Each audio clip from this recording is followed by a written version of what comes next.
Freedom Ring. I just want to address, we do not have security here again this week. We're still working with the union president, so hopefully Soapy Pre-Op, his threats have kind of calmed down quite a bit. Hopefully he doesn't show up on set today. But my guest this week is my brother, Tim Beaulieu. Tim, welcome to the show. Thanks for having me, Dan. Yeah, no, good to have you. Let's get to know you a little bit. And I know you love this question, but where are you from? Where'd you grow up? Sure. So I'm from Nashua. Grew up in Nashua, and live in Merrimack now. Awesome, awesome. Now we're doing something a little different because usually on the show we just ask, what's one thing that everybody should know about you? Yeah. We're gonna get into some things that you do, but what's 3 things that everybody should know about you? Geez, that's you sent me the question, and now I'm like, what? Some things that you should know about me. I'm a driven person. I get involved in a lot of things, and I try to put my all in. I got a wonderful family, a great wife, 2 awesome kids, and love to travel. Big travel person. So I think those are some of the 3 things that I would think of. If you follow my Facebook timeline, that's where what you see. We'll find it. Yeah. And how's Addie doing with the broken leg? We've given her a shout out on the show. She got a shout out. Okay. Yeah. So Addie broke her leg. She fell off a slide. If you're familiar with Nashua, there's a slide in the back of the front of Greeley Park. She climbed up. Did it 5 times. On the 6th time, she slipped a little bit with her foot and fell probably like 5 feet. A little fracture, but she's doing great. I'm putting it out there. We did just go to Florida, and she had an aquacast. Yeah. And she swam fine. We kept her safe on the beach. She's walking. She's gonna play soccer. Like it's 3s, so it's like just a little bit of a exercise. Nothing too crazy like a game. So she's doing great. Awesome. Yeah, she seems to be walking really well. So yeah. Exciting to see that. Now, sticking with the theme of the show, and we ask every guest this: what does it mean to you to be an American? Yeah, so the Let Freedom Ring theme there. I see my shirt there. So this is always a tough one. I've listened to a couple of different people talk about it. For us, without America, we wouldn't exist, you and I. All of our family immigrated to America. I won't say pursuing the American dream, but we're at least pursuing, a better life. So we've been given that opportunity. So for me, it just means, to be hopeful and to raise your kids in a way that they can do anything. Like if you meet people from Europe, sometimes in countries they'll have almost like a system where, if you're born to a certain family, you can do certain things. That doesn't exist in the United States. And though we are always growing and learning, it's just a country that, anybody can come here and do well. So to me, it just means, that hopeful outlook that, you can always, keep striving for better. Awesome. Good answer. I love to hear what everybody's different perspective is on that. But let's talk a little bit about something here, because you do something really cool. And you came up with an idea for New Hampshire Poutinefest. Mm-hmm. How did you come up with the idea? How did you get it started? Where is it going? Sure.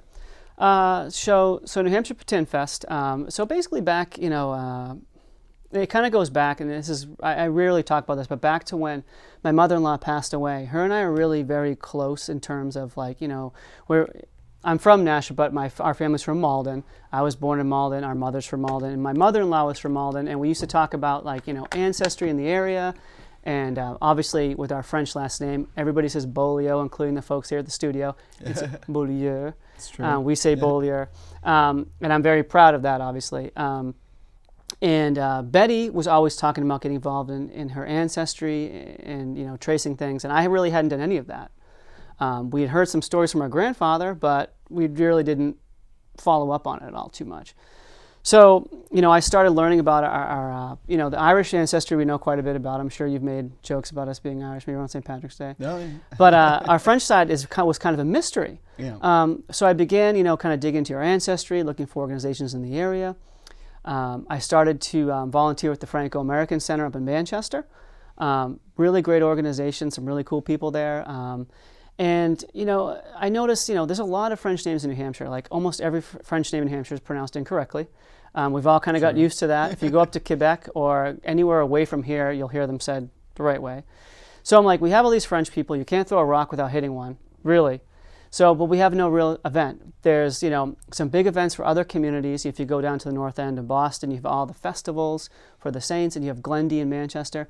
The French Canadians really didn't have anything.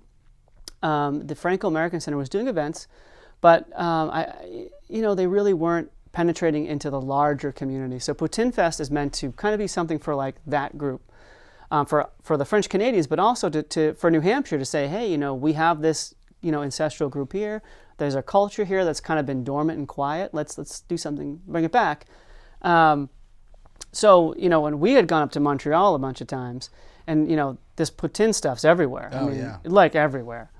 It's so amazing I'm like, up there. Yeah. So I'm like, what is the natural tie-in for people who are French? I mean, we can't do crepes or anything like that. Like, what do we have? I mean, we're just basically American. So Poutine felt like a natural fit, and I noticed there were some events around the country.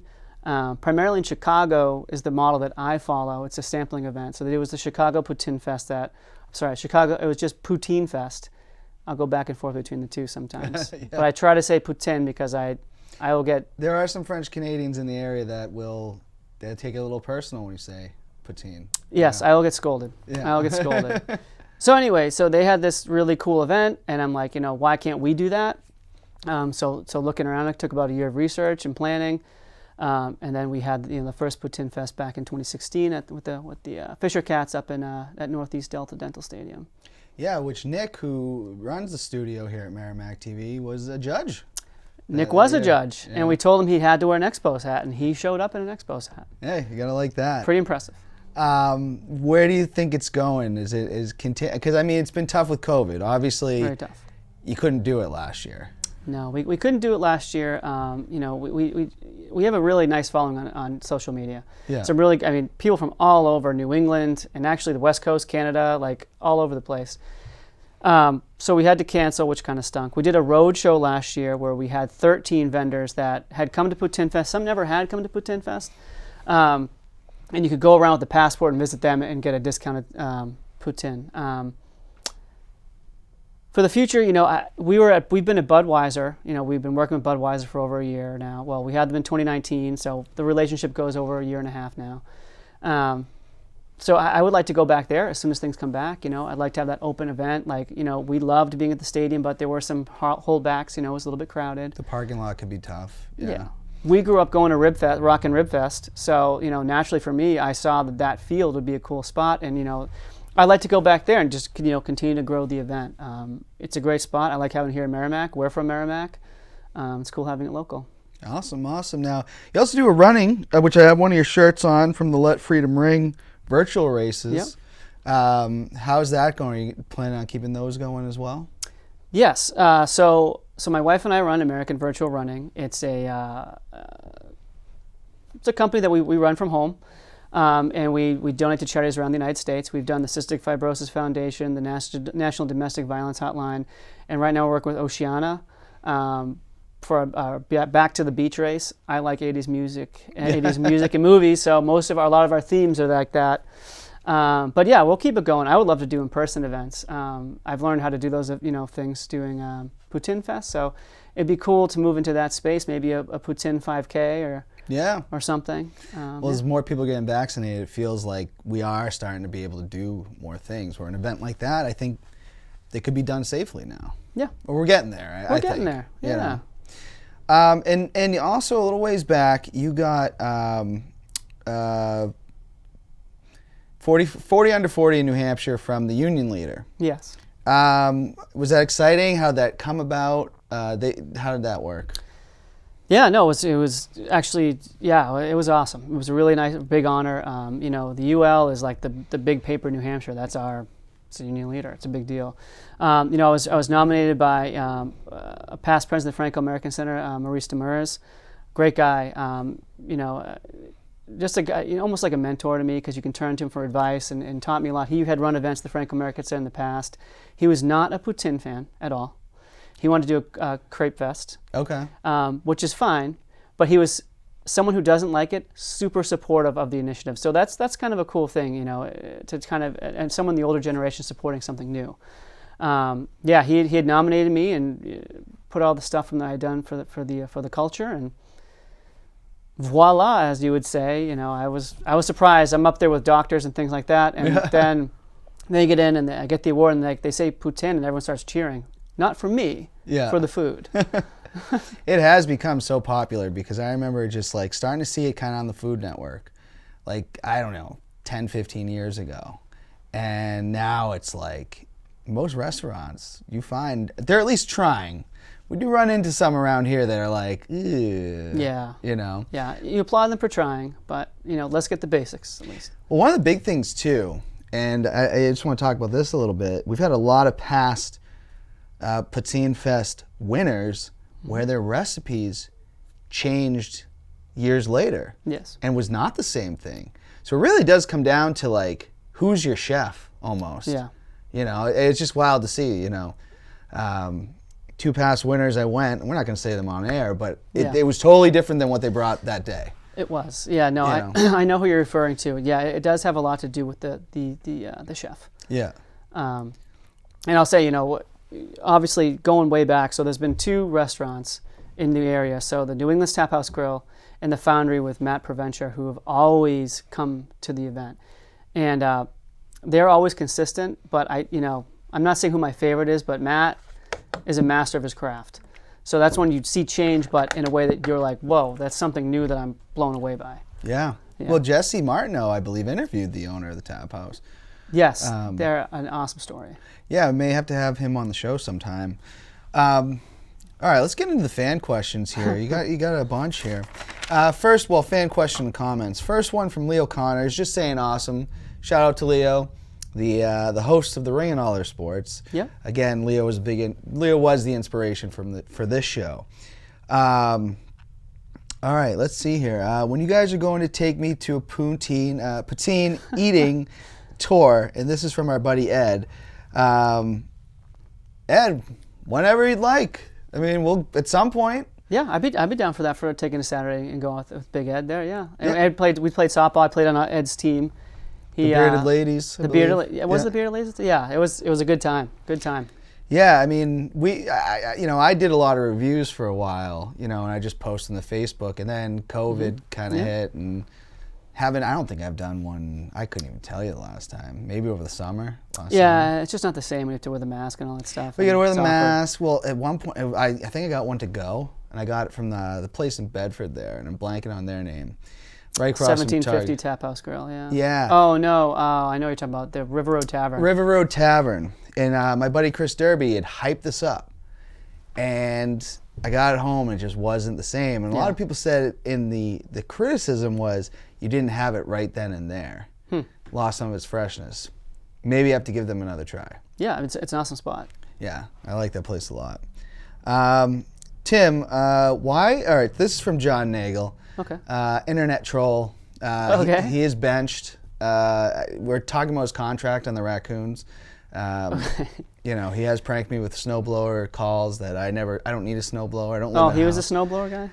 Pretty sure it was him. Sure. Pretty sure it was him. But Tim, why are your 2 brothers, Robert, he loves calling Bobby Robert, by the way, yes. And Dan, the biggest hardos to walk this earth? Does being a hardo run in the family, or are they just tryhards? And Chad LaFontaine, another raccoon, followed up and goes, "Great question, Nagel. Hopefully he answers it truthfully." Oh, geez. I don't, we are not all hardos, just to be clear. Maybe it goes back to gym class, dodgeball or something. I think it goes back to pro wrestling. Yeah. But you guys have a shtick that they can catch on. But I think that you and Bobby, in a funny way, do your wrestling promos a lot. True. So, but the answer is no, we're not all hardos, but yes, Dan is a hardo. And Stephanie Hart also commented, "I love this question." So it was a popular question people want to know. All right, now here's a big one we want to talk about because we really haven't addressed this much on the show, but there was a challenge that kind of went back to, we're in the fall, I believe, where you have the Martineau family. Okay. Monique and Jesse, they want to have a competition.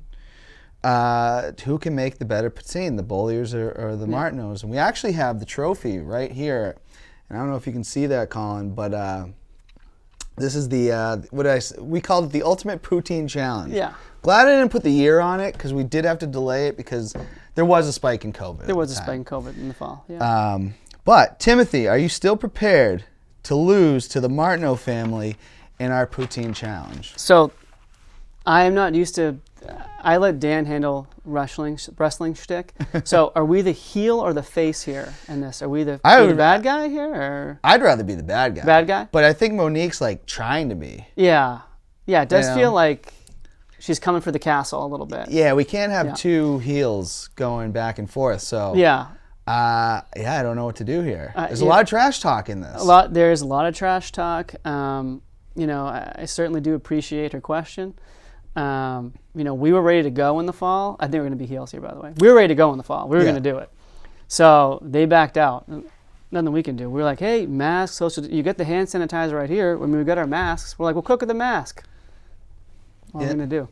Yeah, I mean, COVID has made a lot of people... And Jesse's been exiled to Quebec. Yeah, which is exciting. Shout out to Jesse, because this has been his dream. It is his dream. And now he's there. Oh, wait a minute. Are we done the rest? All right, so... sometimes we're nice. All right, so, okay. No, it goes back and forth here. Yeah, no. Jesse's gone to Quebec to learn French, to be able to speak to his parents in what he calls their mother tongue, which is awesome. It's a really cool project. I forget the university's at, but it's a full immersion program, so it's going to be awesome when he comes back. Very cool, but to answer your question, Moni, you will go down. Well, we're going to win, obviously.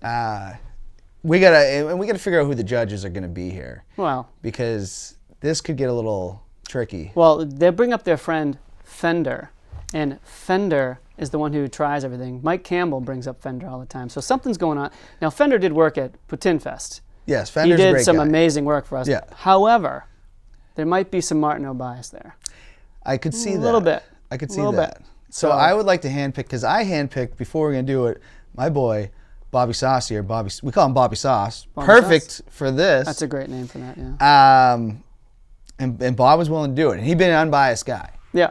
So we will see. Tribunal, maybe, yeah. We'll But great question. Mac Wilson, former two-time guest of the show, says, wow, about damn time. Yeah. So I've been doing the show, and this is 81 episodes. And Tim, hard to get you on the show. Yeah. I mean, I'm doing a lot of I'm a busy guy. The kids, side hustles, Poutinefest work. But honestly, Dan, you've been doing a great job. I mean, obviously, people love this show. And I only wanted to come on, I had something to promote. And then, you started the show, COVID hit, I had nothing. So I still really don't have anything besides like the races and stuff. But it was not a slight. No, I didn't take it that way, but we're glad to have you here today. Corey Cairo wants to know, best poutine in New Hampshire. He's craving it. Yeah, so I never say what the best one is. I let the fans pick that. There are some places. Now, he's in New Hampshire? Yes, he's in Manchester. In Manchester. Oh, my God. I mean, you can go anywhere in Manchester. You got Chez Vachon, you got New England's Tap House Grill. If you're out with your buddies, you got the Thirsty Mooses down there. River Road Tavern out in Bedford. I mean, there's pretty much anywhere. I mean, if you're around during the day or have time on a Saturday, Chez Vachon is where you probably want to go to get the first original taste. But I mean, obviously, if you're in, and obviously New England's Tap House Grill, I like it because you have like the whole bar, cool atmosphere too. I know I'm forgetting a couple, but I agree with Chez Vachon. I've heard people rip on. They're like, well, it's not the same every time, which maybe that's true. I've never had an issue. Yeah. They bust their butt over there. Like, that's a hard business. Like, they really do work hard. And they, I've taken, when I brought some folks down from Quebec, we went over there and they said, it tastes like back home. So, I mean, I think that's a pretty good, stamp of approval for a Chez Vachon. No, I really do like that. We did have some late questions come in. All right, go ahead. From Jesse Martineau. Oh, Jesse. If poutine is made of tater tots and mozzarella cheese, can it be considered poutine? Oh boy. So as we know, we're French Canadian. We know that we can, when you have something that's yours, when the Italians have their pizza, the Greeks have their heroes or whatever, what is the authentic blah blah blah? Yeah. I don't really get into that world. Like, I'm not going to cancel somebody for not making the right poutine or tell them what's right or wrong. Is that a poutine I would get? Probably not. But, agreed. They're trying. I appreciate the effort. Like, hey, they're trying to embrace it. And, I would say the more they're out there, the better for our culture. So is it a textbook poutine? If you brought it to Quebec, they'd probably throw it in the St. Lawrence. So That's a good answer, non-answer. I personally don't like the tater tots, but Yeah. I think there could be something you can make good there. But we talk a lot about baseball purists on the show who don't Yes. want the game changed. Yeah. It's kind of like that with Poutine. There is that Don't want element. it changed. A Poutine purist, I guess. They're the hardos. Yeah. They're the Poutine hardos. Yes. And one other late question that came from Bobby Beaulieu. Nope. Again, talked about. He just wants to know who do you think you are and what gives you the right. I think that's a shout out to Steve Carell as Michael Scott there. That great character. Tremendous. Very great, very great character. Yeah, very great. Who do you think you are? I don't know, man. my kid's dad. I pay the bills. From our other brother, Mike Beaulieu, and I think he's asking over the years. Sure. What has been your favorite Red Sox team? I probably know this answer, but I think 04 is like too much of a slam dunk. Yeah. So obviously a little older than you guys, just a little bit. But there's some teams like 2003 team was awesome. They came out of nowhere. That was so shocking. much fun. Yeah. Bill Miller had the batting title that year. Yeah, Bill Miller had the batting title. Cowboy Up. In '99, like they should have made the playoffs. The Mo Vaughn teams and they did. '99, yeah, they did make. They weren't supposed to make it. Like, they weren't supposed. Shocked. Yeah. We were like shocked. All this is going on, but when it comes down, to it. I mean, probably 2014, because that did it. And only once they beat the Yankees. But it was weird because like we stayed up, like they're getting eliminated. We stolen base hit, we got it. When they went to the World Series, it wasn't as exciting as I thought. When they beat the Yankees, but they slammed them. I wish they had almost had a closer game, but it wasn't. I enjoyed that Game 7. Yeah, I enjoyed when the Patriots won the Super Bowl more, because when that field goal hit, you're just like, what? Oh, because it happens in that moment. Yeah. I have to say, it was like this feeling of we did it. Yeah. We finally got over this hump. Yeah. And then they took care of the Cardinals fairly, easily. Yeah. And one last question just from Stephanie Hart. What is your favorite vacation spot and why?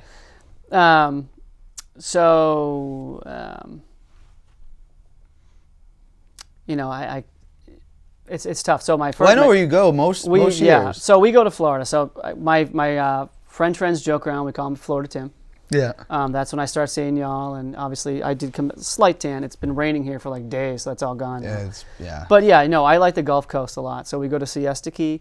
I hope that not many people see this, so not people start outbidding me on rentals. But no, we go there because it's great for the kids. It's got a nice little downtown. It's kind of central, where you can go to Disney or you can go further south. But yeah, I mean, we go there every year. We like the Cape too. But there's something really cool about that, white sand. The siesta in the water is just, it's like crazy. It's like you feel like you're in Mexico or you're somewhere like that, you Yeah. know, and you don't have to leave the country to do it. Yeah, exactly. Yeah. So, great question, Stephanie. Let's get into sports here. Big news coming out of the draft. Patriots take a quarterback. Sure. I don't think they had much of a choice. No. At number 15, Mac Jones out of Alabama. Any thoughts on him? I believe he's a national champion. Yeah. A lot of people very critical. They're saying that's not the best quarterback in the draft. We're 15th pick. I mean, it was Tom Brady. He was the best quarterback in the draft. So, anytime I hear Alabama, I think of Forrest Gump. I think it's because on reruns, Alabama. Yeah. I mean, he's had a good coach, and obviously Belichick is pretty close with Coach Saban, so he's used to that kind of mentality. Didn't like the memes with the shirt off compared to Tom Brady. That was not impressive. Yeah, that was a bit weird. Not impressive and a bit weird. But obviously Cam's on his way out. Like, we were on Team Newton. We had our Newton jerseys ready to go, and I'm still hoping that things turn around. But for the future, I mean, they gotta try something. Yeah. Tom's not coming back in, and we're not getting Garoppolo back. Do we want him back? I don't think we No. do. So I'm willing to take a shot. I watched the national championship game like almost no one did because everyone knew. So, we'll see. I think they have some good weapons around him now, and now that some folks are coming back, Hightower back, defense is going to be good. So, give it a shot, Yeah, you start with Cam, and then you can, if Cam really has the season that he had last year, and obviously they don't like Stidham. So he did something. I don't know what he did. I don't know what he did. To not even get a okay. When we played the Bills, we were out of contention. Yeah. You don't start the other guy. Game doesn't even matter. Even if you don't believe that. It was weird. You know? It was very Belichick. It was like in the Super Bowl, the Butler benching. Like he has this like, I am not going to do this. And it's like, I am Bill Belichick. And hey, 6 times, so what are you going to say to him? But maybe maybe he's not reading the playbook enough, throwing easy picks in practice. I don't know. But either that or I don't know, maybe he just doesn't like him. Maybe he doesn't like him. Maybe that's a fake Twitter account that Belichick knew about. He was ripping on him back in the day. I don't know. Oh, really? No, I'm just guessing. Are the Bucs still the team to beat? Tampa Bay? I don't know. Was Brady made the super team down there? And I'm not a Brady hater now. I think I was pulling from the Super Bowl. Obviously, I like the Gulf Coast, Tampa Bay area. I don't know. I mean, I was, the Packers easily could have been that Super Bowl had they thrown the ball. True. Very easily. And the Bucs, they didn't blow everybody out.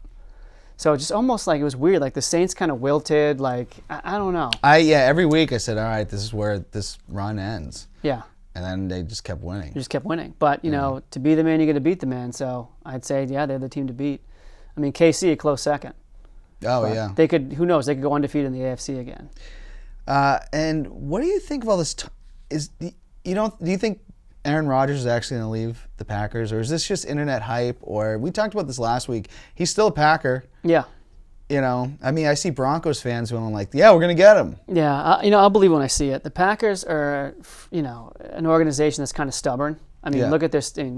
They sit on hard benches still. No one does.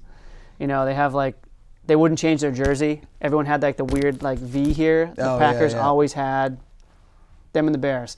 So I don't think they're going to let him go. I think it's going to be a mess. He might sit out.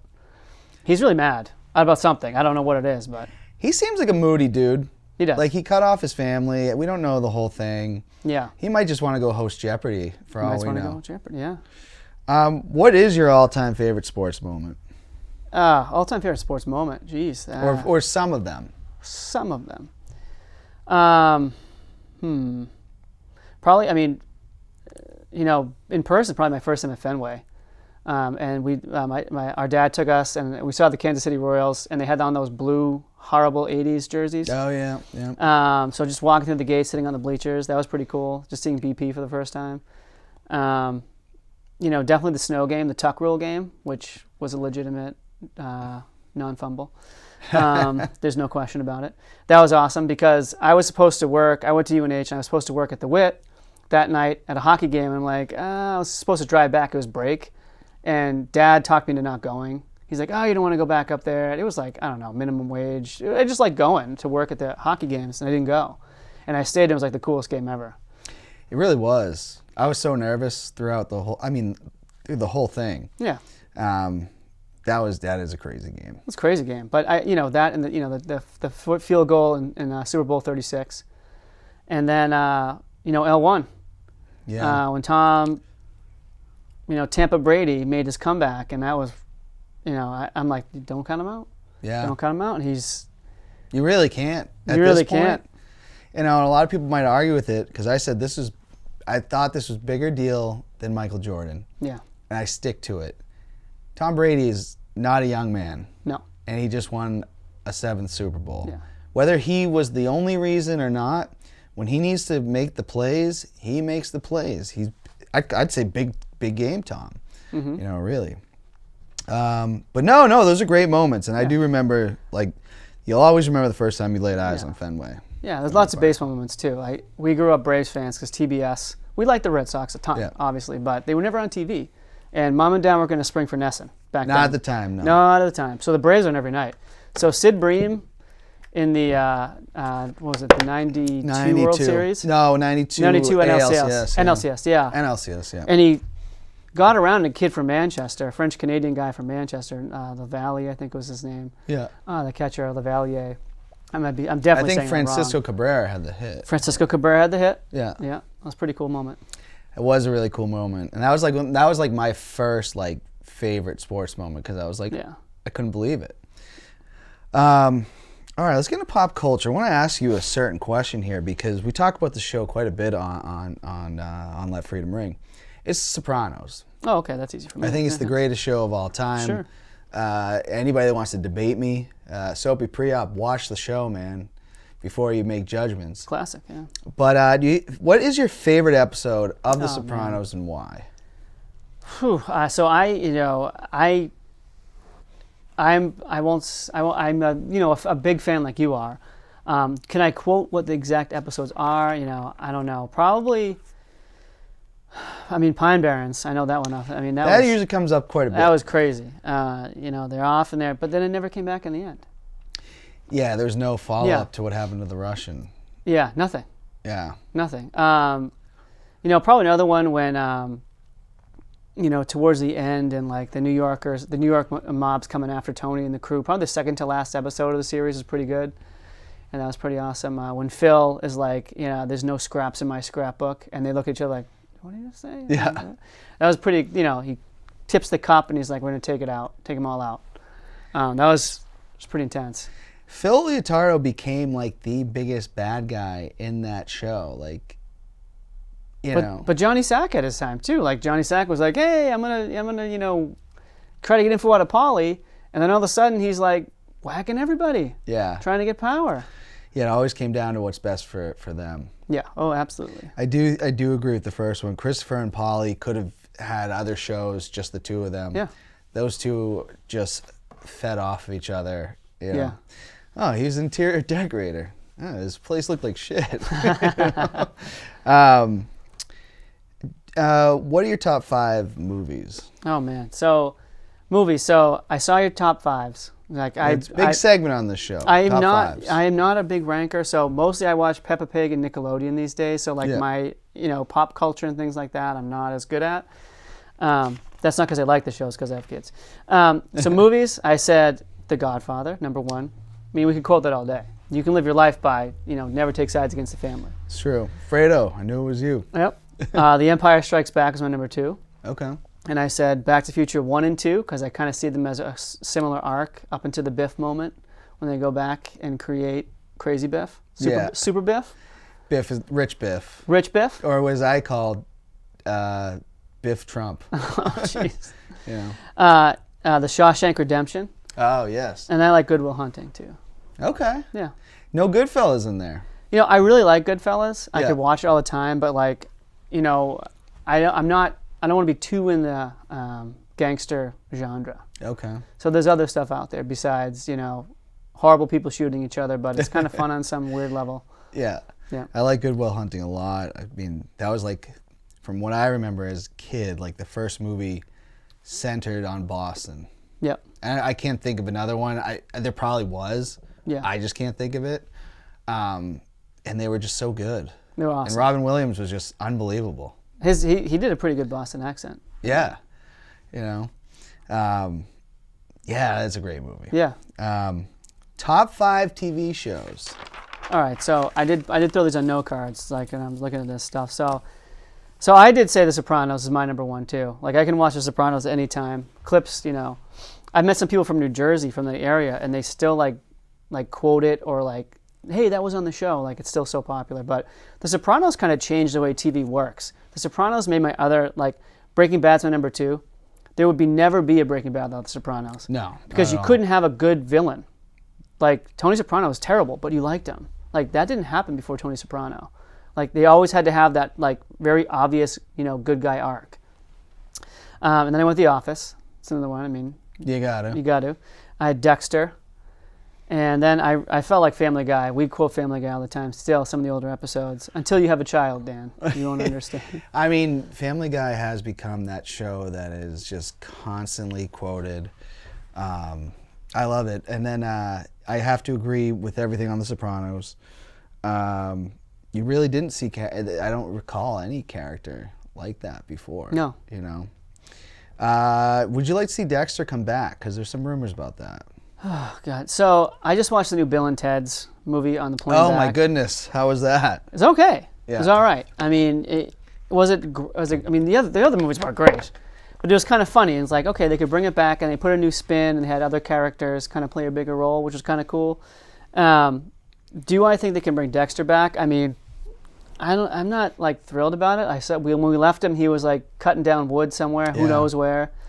His sister randomly died. Like the way that show ended was kind of crap. And like I felt like the villain they had at the end wasn't as good as the John Lithgow character. Not even close. I fell off after the 4th season. I didn't think you could top that. Yeah. Lithgow was, and that ending was like...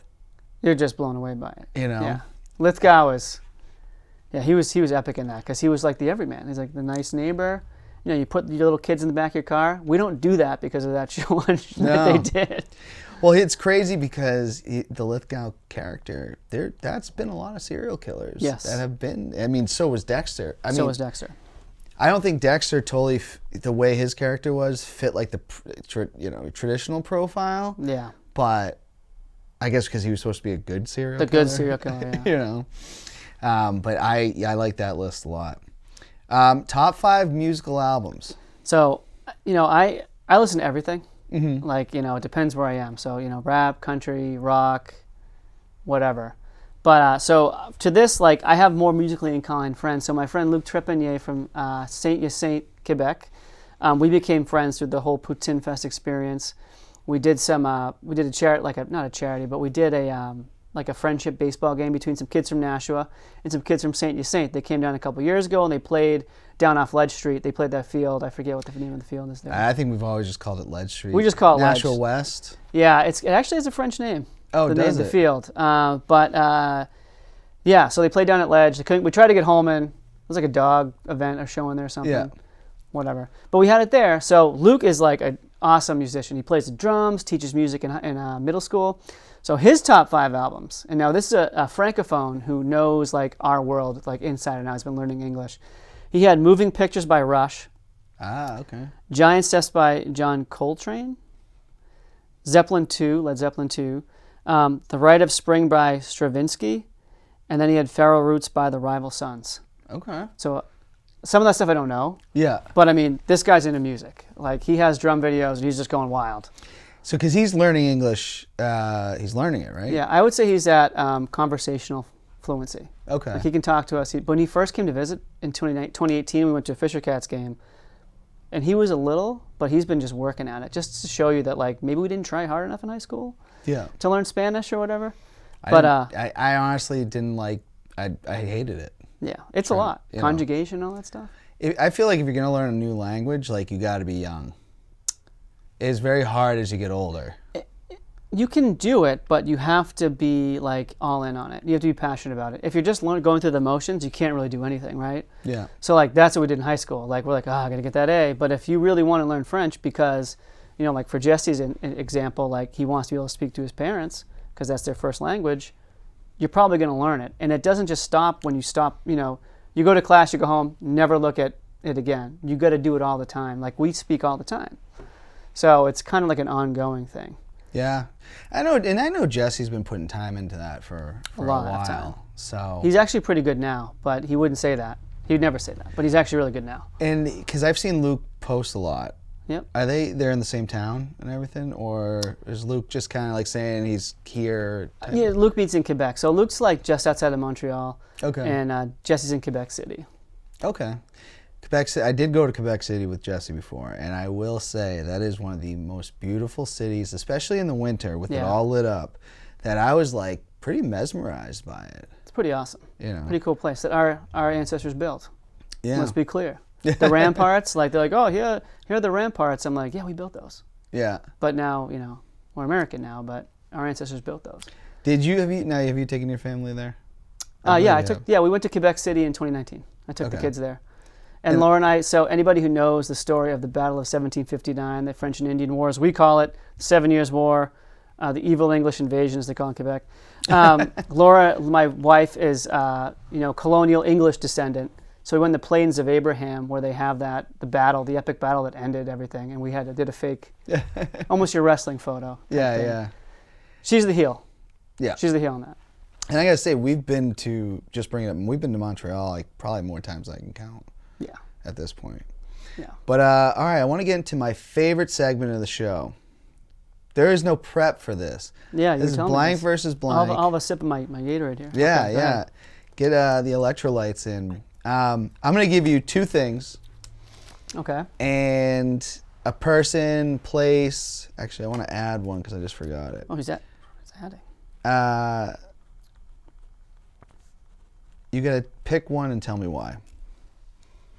First one, going back to wrestling.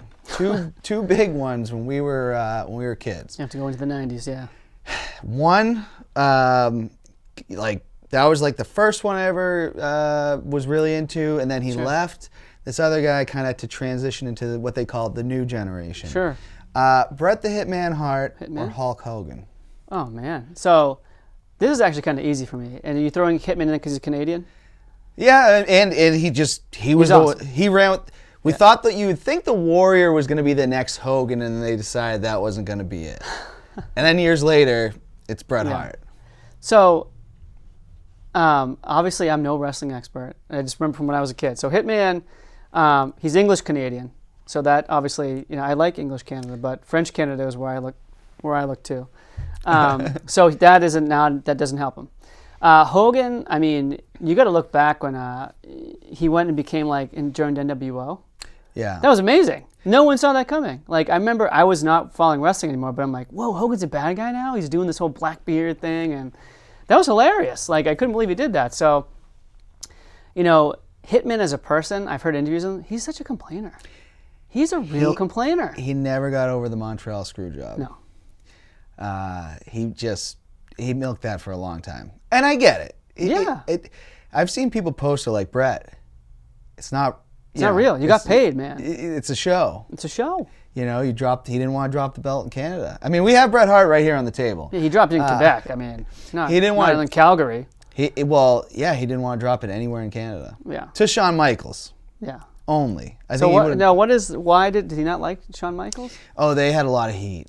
Oh, okay. Shawn Michaels on Live Air had implied Bret was having an affair with Sonny, even though actually Michaels was. They got into a fist fight after that. Shawn basically said, he goes, you're going to put me over, but I would never put you over. So he had reasons to hate Shawn Michaels. Okay. At the same time, he was, WWF at the time could not pay Bret Hart what he was worth. They were losing money because WCW was getting so big. Sure. So Bret got an insane contract with WCW. And I guess Vince was just afraid he'd leave with the title. I don't think he would have. But at the same time... Take another contract. I can also say that, it may be you could worry about his stock plummeting as he goes to the next promotion. Yeah. But it actually didn't matter because WCW didn't know what to do with him at all. Yeah. So Hogan for me. Hogan? Okay. We have done a ranking, and we did pick in a bracket Hulk Hogan. Again, we say this a lot. We love Hulk Hogan. Terry Bollea, not so much. Yes. Hogan is the greatest. Yeah. Tony Soprano or Michael Scott? Oh, geez. So, I mean... I know they're very different. Very different. Michael Scott, I mean, that's a lot of fun. I mean, so many different quotes out of The Office that you could not make on TV now, by the way. We watched The Office the other day. I'm like, how is this still even on TBS, right now? How are they even airing this? Well, and that's a problem, though, because that was all shtick. It was supposed to be... it's still funny. It's still... But, you can't do that now. But, I don't know. But Tony, I mean, he did some horrendous things. But you always rooted for him, and I don't know why. It's just crazy. Couldn't help it. Couldn't help it. I watched The British Office, too. I'm a huge Ricky Gervais fan. I think he's hilarious. What he did at the award show was last year. I forget the Foreign Press. I forget what award show is that, where they... I'm not even sure. Yeah, it's like the Oscars, but like the foreign press one. He just laid into the whole thing. Hilarious. His character was awesome on The Office in Britain. And then Michael Scott, or what's his face there? What's the actor's name? Which one? For Michael Scott. What's his character? Yeah, no, what's the the actor? Name? Yeah. Steve Carell. Steve Carell took that and Put made it on a whole steroids. new thing. Yeah. In the first season, I watched a documentary. He was trying to mimic him, and they had him wearing a too tight collar, a bad haircut, and he would just watch that first season, compare it. They just say, okay, let Carell do his thing, and he just turned into a whole. And the show was not the same without him. It was not. It was funny at times, but it's just crazy how he did that. But Tony, I mean, I've listened to documentaries on how how hard he was to work with. And again, I'm drawing the blank on the actor. Oh, James Gandolfini. James Gandolfini. Yeah, he was like hard to work with. I watched him behind the Actors Guild or whatever that show is, and how much he was into his craft. So I mean, I gotta go with Gandolfini with Tony Soprano. I gotta say, the day that he passed away, I was tough, watching the news and I went, no, come on. Yeah. But I will say, and I'll say this right to everybody on the show, if you only watched the first season of The Office, you don't know what you're talking about. It's not the same show. Don't even go there, because you get these people on the internet. It's like, oh, The Office was horrible. I watched the first season. Well, Yeah, that show evolved into something that's the funniest show of all time. yeah. Oh yeah. You know. Casino or Goodfellas? That's tough. I mean, you have so much overlap. Honestly, like my best buddy Rob, Rob. You should have Rob on the show. We've tried to get him. He's tough. He's a busy man like me. Yeah. I get it. Rob and I he'll text me quotes from Casino still to this day. Hey, you see this guy, this guy, this guy? Yeah. And other things, which you can't say I'm at public access from the. Yes. Well. But Goodfellas is the classic. I mean, that's awesome. I mean, so much cool stuff. But, just because of the inside jokes I have, probably Casino. I do. Yeah. I mean, I love them both so much. Yeah. Who means more to this area? David Ortiz or Tom Brady? Wow, that is tough. It's weird. So, probably like 5-6 years ago, people were like, Tom Brady's not really part of New England. Like, he's here, but he's not. Kind of like Ted Williams. Like, Ted Williams is always, obviously, best hitter of all time, but he was never really part of the community. And I thought that Tom was starting to become part of the community, the TB12 stuff. But Ortiz never left. He got traded here, never left. Retired as a Sox, all over Boston. So, I mean, Big Papi is universally loved. Tom's starting to become loved now. But he's like, I don't know. I mean, my son's named Brady. Yeah. I didn't pick that name, but I was cool with, I was like, yes, please. But I got to say David Ortiz. I got to say Ortiz. I mean, he became bigger than the game when he just said, this is our blanket city after awesome. the Boston bombings. And how he laughs at the Yankees, like, openly, like on Fox Sports. Yeah. Brady wouldn't do that. No. Maybe he would now. He might now. Now that he's Brady loose Brady seems to be more like getting, with his social media to be a little more interesting.